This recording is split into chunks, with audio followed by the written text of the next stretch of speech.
Hi guys, it's Dr. Lauren. Welcome to my channel.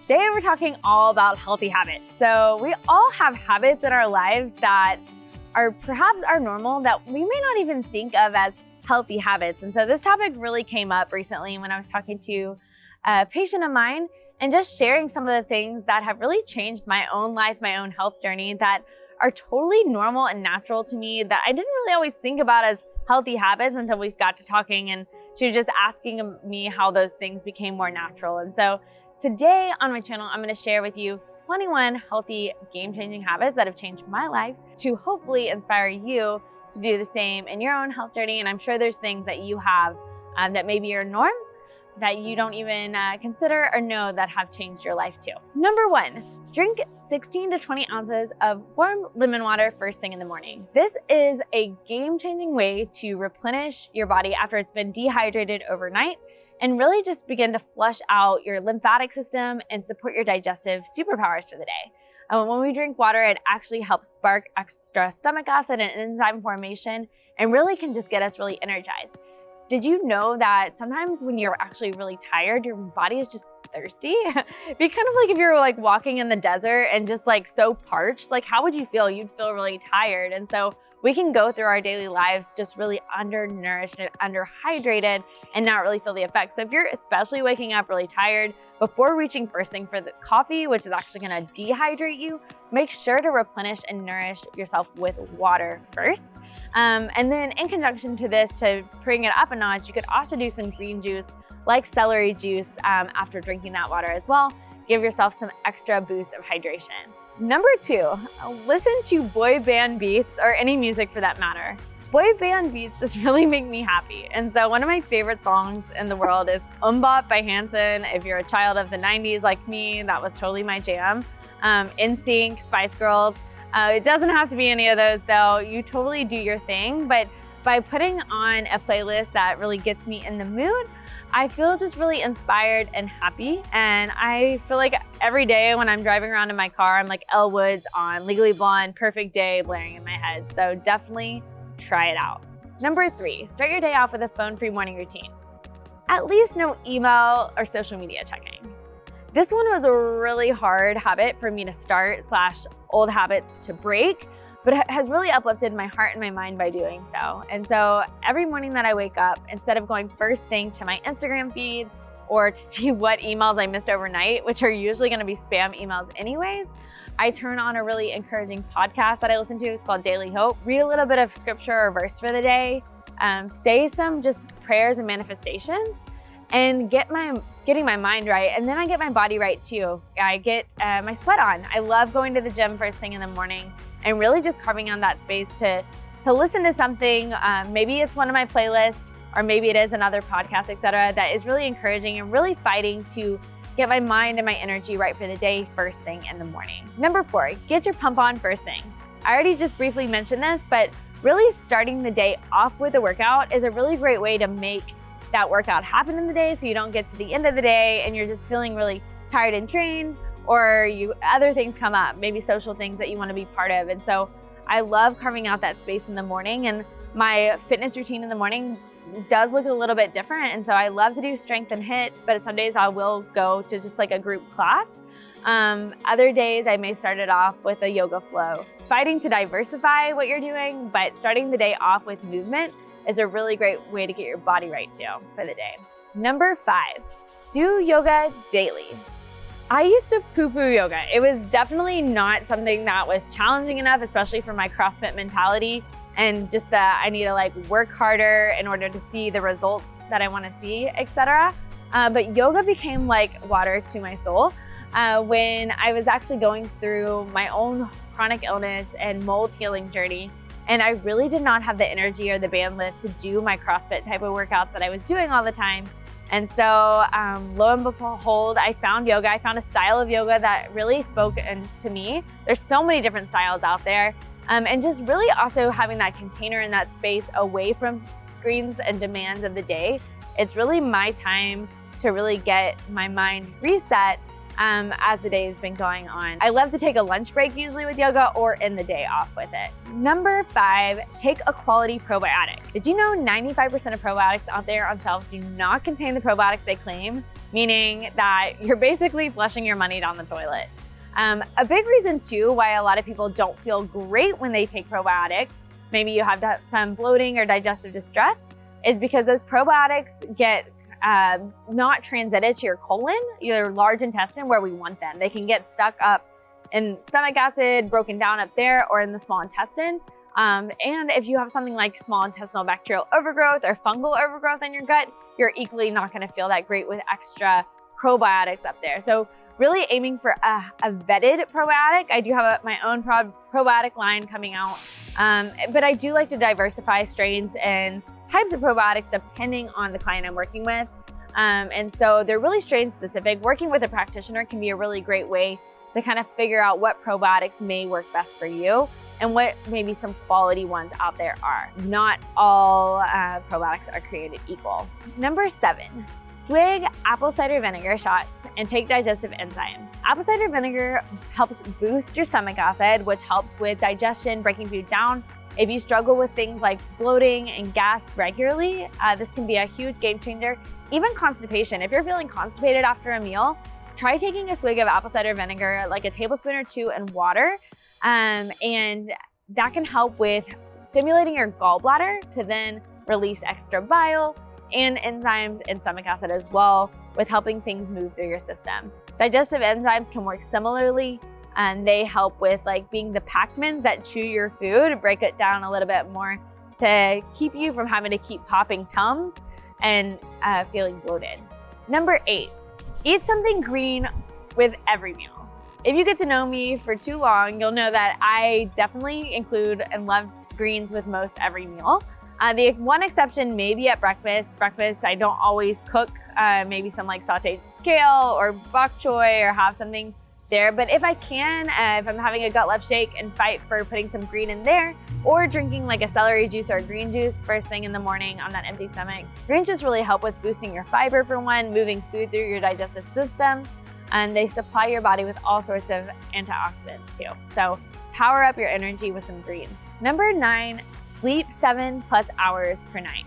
Sleep is a nutrient that at least 1 in 3 people statistically don't get enough of, although I really reckon that there's more because of how much broken sleep / insomnia that folks will have, or just like light sleep.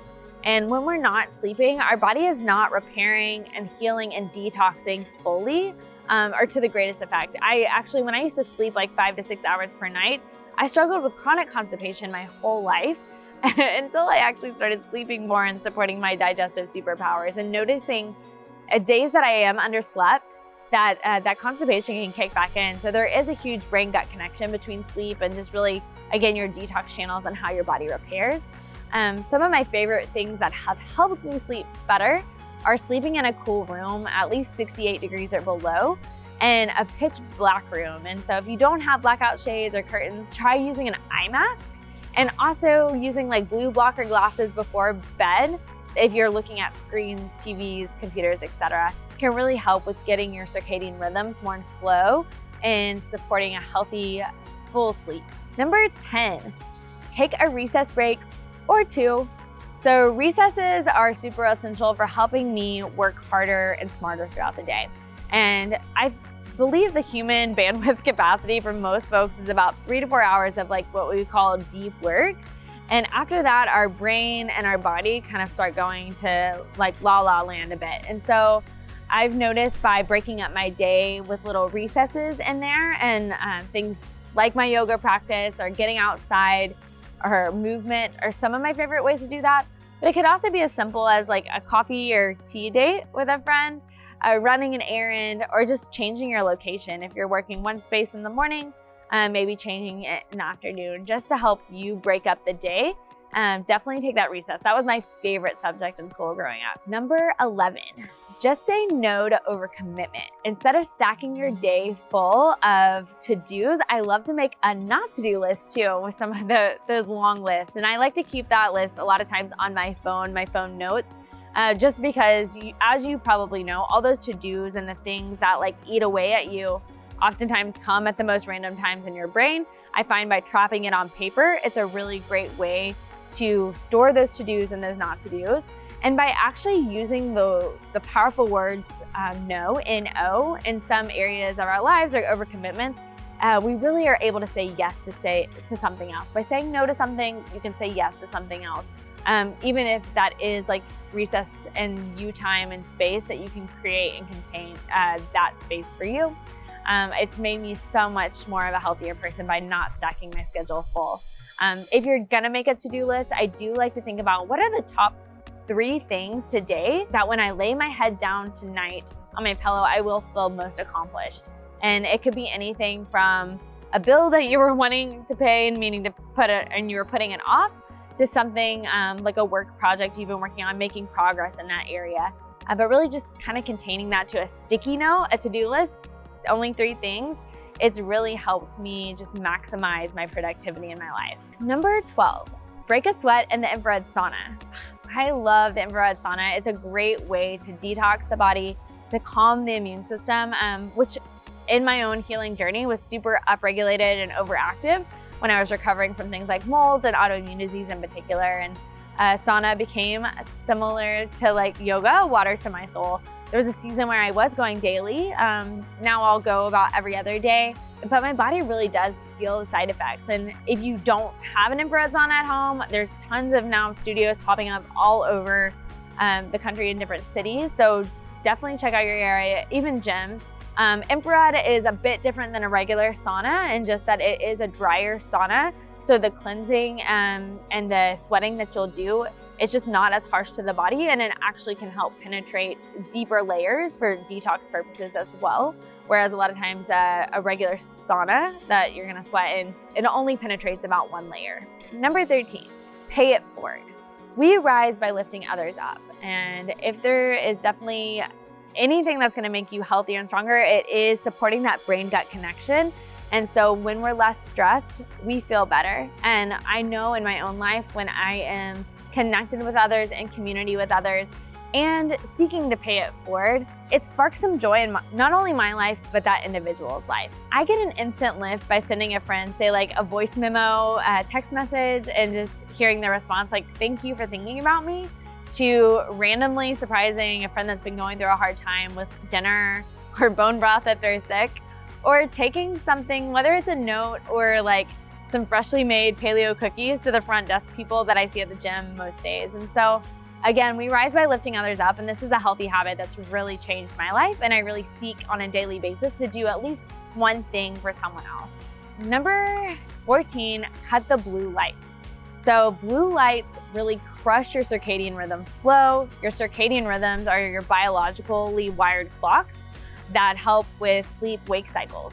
And so when we cut the blue lights, we're able to be more in touch with the rhythms of the sun, which is really what our biology thrives upon. And so you can do this but in really simple ways, mitigating the blue light on your screens like your laptops by downloading an app like FLux, F.LUX, or just using a night shift setting on that in your phone. I look at yellow screens all day long. I have friends that even look at red screens all day long, as well as cutting Wi-Fi at nighttime and putting my phone into airplane mode really helps with also some of that circadian rhythm disruptors. Number 15, use non-toxic skincare. This one is super simple because all you have to do is really swap out what you typically use for a non-toxic version. So for example, instead of using a fluoride-infested toothpaste, using a toothpaste that's fluoride-free. Instead of using makeup that you find on most shelves in Sephora, for example, that have ingredients like talc, which is a cancer-causing agent, I would use a non-toxic makeup line. I really love Well People has been what I've been digging at the moment. But I even know like Whole Foods Market, they have a whole makeup and beauty department where a lot of those lines that they're carrying are pretty well vetted. And so swapping out your toxic ingredients for non-toxic are a really great way to support your health, your ecosphere. Our body eats what our skin eats. And so if we're putting these toxins on our body daily, which most women alone are putting 120 chemicals on their body first thing in the morning before leaving the house, it really adds up over time, and it's just more of a compound effect for a load on our liver and our gallbladder, our digestive system, and how we feel overall, even our energy levels. Number 16, shop the farmer's market. You can go local and seasonal in one swoop. Really, if you go to a farmer's market, you're not gonna find too much that's out of season there. So you're gonna be eating in touch with the rhythms of the earth as well, and really what's growing locally in your area. The food hasn't had to travel 300 miles and be passed from 5 to 6 different hands before making it to your dinner plate. And you're just closer to that food source. And I also love just getting to know the farmers in my local community at the farmers market. It's such a night and day difference, the energy alone that I feel from the foods that I do get from the farmers market. And I think it's a blend of that human connection for one, but also just the quality of the foods. And then from a meat perspective, I really am so picky with my meats that I only really eat my farmers market type meat. So organic, local, sustainable, pasture raised meats that don't have antibiotics and humane raising practices. And it just tastes so much better. Tastes like real chicken. Number 17, sip 1 to 2 cups of bone broth daily. So you've probably heard all about the bone broth hype, and this is one of those hypes that I'm really on that bandwagon too. And so bone broth is an ancestral type food that's just super healing for your gut lining, for one.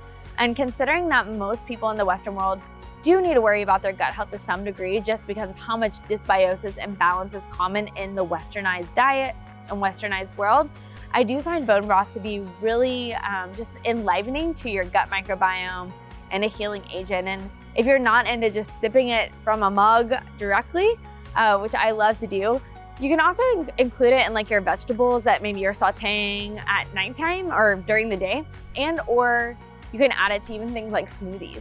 And so simple ways to sneak bone broth into your diet. And it just has power packed with amino acids for one that are really healing and supportive for your gut lining. Oh, and on that note, I'm a super lazy bone broth chef. And so there's tons of companies nowadays that actually create bone broth. Bone broth is different than chicken stock that you'll find on shelves, but you can still find bone broth on shelves. And a couple of my favorite brands, one is Kettle and Fire, and then another one's called Fond Bone Broth. I love their broths that have the mushroom flavoring in it in particular, but you can definitely find your favorites, and chicken and beef are equally really great. Number 18 is be inspired, not jealous of others. Social media is a breeding ground for comparison and feeling less than. There's a study that Cosmo did a little bit ago. Over 75% of women walk away from social media feeling worse about themselves, not better about themselves. And it may be because we're comparing ourselves. And so what would it be like to reverse engineer your thought and mindset perspective when you are on things like social media or just in general in life, seeing others in our midst to be inspired and not jealous by others? And a really great way to do this too is to just like send the love out there and comment on people's posts and just really encourage them. Really the most popular person in the room is that person that thinks about others more than themselves. Don't take it from me, take it from Dale Carnegie and How to Win Friends and Influence People, one of my favorite books. Number 19, grow your mind. We are what we eat and we are what we feed our mind. So just like if you were to eat pizza and Doritos and Slurpees every single day, and you'd probably feel the effects, or just like if you were to drink celery juice and bone broth and just really sustainably raised proteins and vegetables, fruits, etc., and you'd feel those effects. We are what we feed our mind. And so what are you feeding your mind? Is it reality, trashy TV? Is it vulgar music? Is it that Instagram scrolling and that comparison? Or is it something else? Podcasts, books, movies that we watch, the people that we hang out with, or the experiences that we do? I really challenge myself to seek more growth mindset opportunities versus those negative daily things that really can seep into the mind. 80% of our thoughts are repeat thoughts we've had before, or negative thoughts. And so we can really re-engineer that ourselves by what we're feeding our mind. Number 20, get outside every single day. Fresh air does a body good. And this coming from a girl that I didn't even like to touch mud pies when I was a kid. Growing up, it was just too icky for me, or pick weeds. I was always the girl that would go in to get the lemonade for my dad when we'd have to do yard work, etc. But now I just love being outside, and I just feel more one with nature and one with myself when I am outside. It doesn't mean you have to be a camper by all means, but just daily walks, hikes, You can always find me doing something outside, and I also just love natural light. So if I can sit outside during the day, or just like using natural light during the day as opposed to overheads, fluorescents, etc., it definitely uplifts my soul. This definitely has to do also with your circadian rhythms, sleep-wake cycles, and balancing those there. Number 21, just breathe. Whenever you're feeling really stressed, there's something super powerful about just calming the body, the HPA axis, with the power of breath. And that's a tool that we all possess. So breathing for 5 to 10 seconds in through your nose, and then 5 to 10 seconds out through your mouth, and doing that for 4 to 6 total rounds will totally help calm down that neuroinflammation response, that hyperactive fight or flight mode that we can get into, whether we just feel like super stressed because we have so much to do at work or on our to-do list, or just like in the moment when we actually are in that fight or flight moment. Use the power of breath to really calm the mind and your body. Well, that's it. Those are my 21 healthy habits that have really been game changers in my own life. And I know you have your own things too, your own daily habits that you do that have made you a healthier, happier person. I'd love to hear more about those. And just make sure to subscribe to my channel so we can keep up. Until next time, I'll see you soon.